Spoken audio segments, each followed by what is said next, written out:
BJP party অফিসের নাম করে ব্যবসায়ীর কাছ থেকে মার্বেল পাথর নিয়ে টাকা না দেওয়ার অভিযোগ বসিরহাট বিজেপির সভাপতির বিরুদ্ধে রাজ্য সভাপতিকে লিখিতভাবে জানালো ব্যবসায়ী।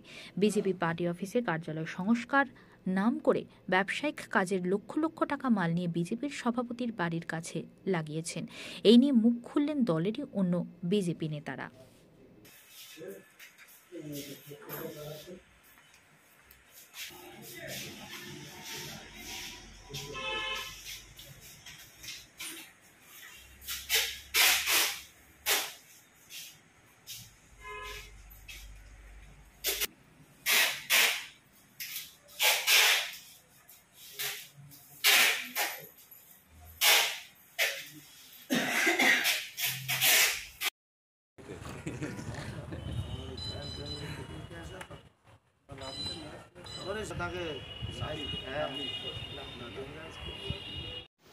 অভিযোগ জানালে আমার যতদূর যা জানা আছে, আমার কিছু ডিউ আছে, সেটা হচ্ছে শ্রীকৃষ্ণ টাইলসের কাছে বহু লক্ষ টাকার মাল নিয়েছিলাম।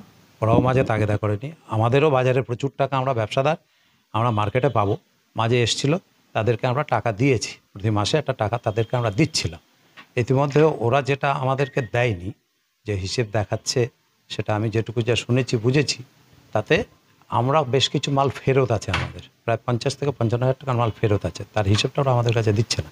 হিসেবটা দিয়ে আর যদি কিছু সামান্য পাওনা থাকে, ওরা হিসেবটা আমাদের কাছে দিক, দেওয়ার পরে বাকিটা বললে আমরা দিয়ে দেবো। এমন কিছু পাবে। কিসের হুমকি দেওয়া হয়েছে, কি হয়েছে, তাহলে দিক। ওরাও তো বরঞ্চ উল্টে আমাকে তৃণমূল নেতার ভয় দেখাচ্ছে, এরকম হুমকি দিচ্ছে তারাই আমাকে। তা হুমকি দিলে তাহলে ওরা আইনগত হুমকি দিলে, তাদের কাছে যদি প্রুফ থাকে তা ব্যবস্থা নিক, কি হুমকি দিয়েছে। সেই কি জানালো সেটা তাদের ব্যাপার, আর আমার কোনো বিষয় নেই। এই বিষয়ে আমার কিছু বলার নেই। তারা হুমকি দিচ্ছে বলেনি তো, আমি কাতে চেয়েছে প্রকারান্তরে। আমি কেন অভিযোগ করতে যাব? ও কি বললো মৌখিক বিষয়ে আমি গুরুত্ব দেবো না তো। মৌখিকভাবে কি বললো না বললো, আমি তাতে তৃণমূল নেতাদের আমি দায়ী করবো কেন? ও ব্যবহার করা, তাদের নাম ব্যবহার করার চেষ্টা করেছে আমাকে। তাপস ঘোষ। দেখুন, বিজেপি নেতারা সবসময় অভিযোগ করেন যে তৃণমূল নেতারা নাকি কাটমানি নেয়, কাটমানি এখান থেকে নিচ্ছে ওখান থেকে নিচ্ছে বলছে, কিন্তু বিজেপির জেলা নেতা তিনি স্বয়ং একজন ব্যবসায়ীর কাছ থেকে তার দলীয় কার্যালয় সংস্কারের জন্য যে বিপুল পরিমাণ টাকার বিনিময়ে পাথর নিয়েছে, সেই পাথরের টাকার দাম তিনি মেটাননি এবং তিনি তার ব্যক্তিগত স্বার্থে ব্যবহার করেছেন।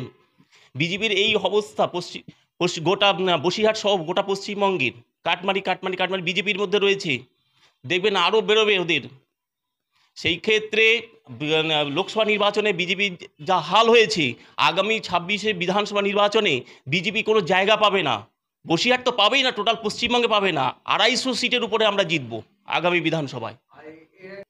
দেখুন, এটা বিজেপির অভ্যন্তরীণ ব্যাপার, তবে বিজেপি দুর্নীতিগ্রস্ত, সে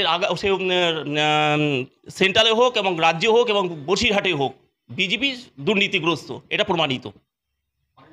মানুষ বিচার করবে, বসিরহাটের মানুষ, পশ্চিমবঙ্গের মানুষ বিচার করবে যে বিজেপিকে আমরা কিভাবে সাপোর্ট করব।